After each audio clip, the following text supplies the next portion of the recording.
Well, if you can hear the garbage truck, I gotta get back to work, so we're just gonna do this. Hey guys, hope you're all doing well. Today I am back with another tag video, which I'm super excited about because this tag was not created by a booktuber, but it was actually created by PBS.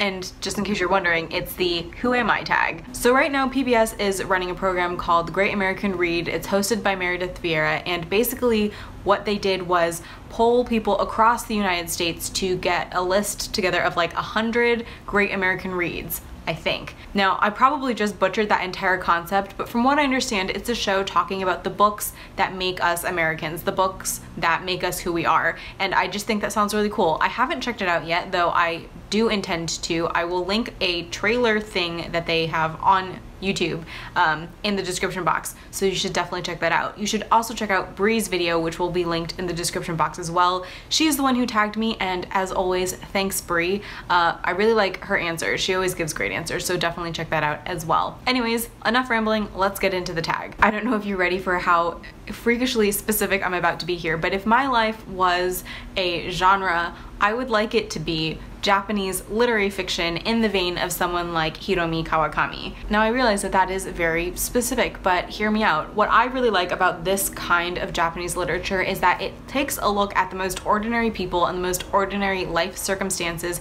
and talks about them in really lyrical, beautiful ways. And I feel like my life is just so extraordinarily ordinary that hopefully it would get a really nice treatment in this kind of literature. Okay, so this was actually a really hard question to answer until I saw this book on my shelves, and then I thought, okay, duh. So the villain I identify with most is Eleanor Young from Crazy Rich Asians by Kevin Kwan. Now, Eleanor is of course Nick Young's mother. She is definitely overbearing. She does not like Rachel Chu. She thinks she's foreign and too poor and too little and not pretty enough, and she'll basically never be good enough for her son. She's also definitely manipulative and cunning and conniving, and she's not somebody you really want. She'd basically be the mother-in-law from hell. However, the reason I identify with Eleanor is that everything she does for the good of the family, and I so 100% totally get that. For me, family is like everything. Family comes before friends, family comes before job, family comes before pretty much anything. You know, I will drop everything if my family needs me, and I will fight tooth and nail for them if I need to. So although I really didn't like Eleanor while I was reading the book, and while I think most people don't, I totally, completely, 100% get where she's coming from, and so I guess she's like my villain soulmate. Who knew? I've definitely answered this question in a tag video before, and for whatever reason, whenever I get this question, I tend to gravitate towards Jane Austen heroines. Personally, I think that it's changed a little as I've gotten older, specifically over the past couple of years. So I would definitely say, and I think I've said this before, that I'm very much an Eleanor character. Lots of Eleanors in this video. Eleanor from Sense and Sensibility is obviously the sensibility sister. She's the practical one. She's the one who just rolls up her sleeves and get things done, and I'm definitely more like that now that I'm older. I do definitely think that now that I'm older, I've got a little bit more of a, okay, this just has to get done, so I'm just gonna do it attitude, which I feel like makes me more similar to Eleanor. At the same time though, definitely as I've gotten older, I've also increased my sass factor, which makes me feel like I have to mention Lizzie Bennet from Pride and Prejudice. Isn't this everybody's answer? Maybe it's just because we all really secretly want to be Lizzie. Who knows? Basically what I'm saying is, if you took the practicality of Eleanor and the sass factor of Lizzie and mushed them together, hopefully you would have something that vaguely resembles my personality. Vaguely.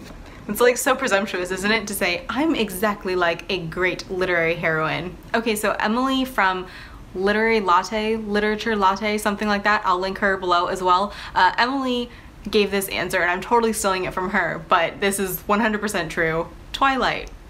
I was so into Twilight. Just to age myself a little bit, Twilight was in its heyday when I was like a sophomore in college, and it's honestly probably the only book series aside from Harry Potter that I read for fun while in school. Actually, this was the only book series that my friends and I actually talked about. I borrowed the first book off of my best friend in high school, then I went out and bought the second book, she borrowed it off me, and vice versa. We just kind of, you know, like we would have reading parties basically at our house where we'd say, oh yeah, let's get together and watch a movie, and then we'd all end up just like in a circle on the floor in her room reading different Twilight books. So yes, I was very into Twilight, though I did hate Bella something fierce, did not like her as a character at all, but I was all about Jacob, which is probably why I kept reading. And actually I unhauled my copies of Twilight a couple of years ago and went back and like flipped through some of what used to be my favorite parts and just, so much cringe. Okay, so probably not a book you would have expected me to say, but I would love to be a character in Sebastian Barry's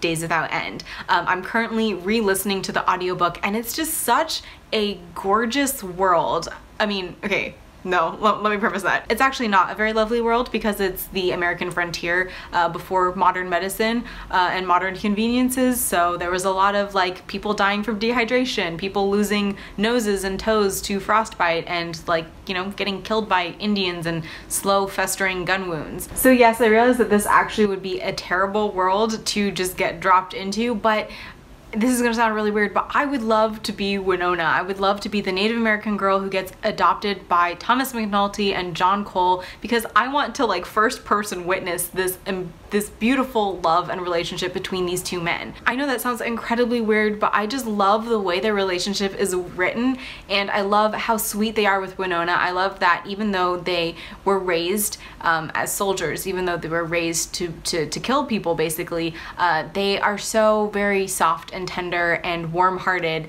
and open-minded, and yeah, I don't know, I want to be in that book.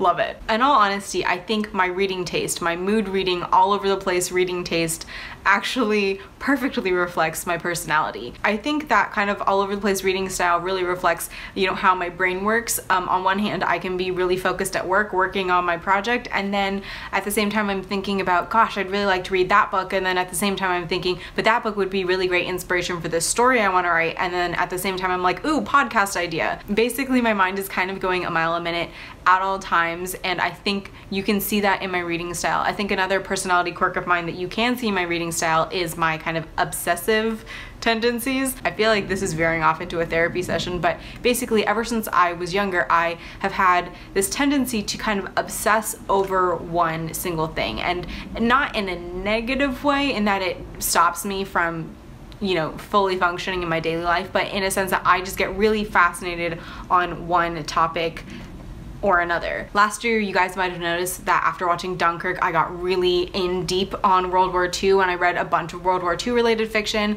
So, you know, I just kind of have this tendency to fixate on different topics, different historical moments, different themes, and kind of deep dive into that in every aspect of my life, while simultaneously still functioning as a normal human being. Don't know how I do it, but I just feel like my reading here on the channel really reflects that pretty well. Narrowing this down to like one book that taught me something specific about myself was a little difficult, but one book I definitely have to shout out is 10% Happier by Dan Harris. I read this at the beginning of the year. It's a book about Dan's own journey with meditation, and I think it was a book that really reflected my own self back at me, even though I was reading about somebody else's very specific life. Dan and I have a lot of the same kind of obsessive tendencies. We have a lot of the same anxiety tendencies. We have a lot of the same perfectionist tendencies. So reading about his own journey with meditation in an attempt to handle his anxiety and his stress, that really helped me figure out how I could better handle my own anxiety and stress. So yeah, I didn't think I would be learning about myself when reading about that book because it was a memoir. I thought it would specifically be learning about Dan Harris, but it actually helped me figure myself out quite a bit. So that would definitely be the answer for this question. I feel like all of my answers right now are ending on a very awkward note, but what can you do? And I think we should probably end things there. So those were all of my questions to the Who Am I tag created by the people behind The Great American Read at PBS. If you guys would like to do this tag as well, I will leave all of the questions in the description box, but specifically I would love to see Sabrina from Unmanaged Mischief and Kate from Kate How do this. I think they would have some pretty interesting answers. Otherwise, I'm gonna wrap things up for today. So thank you guys so much for watching. I hope you enjoyed learning a little bit more about me. I hope you enjoyed the video. I hope you're having a fantastic day, and I will see you next time. Bye.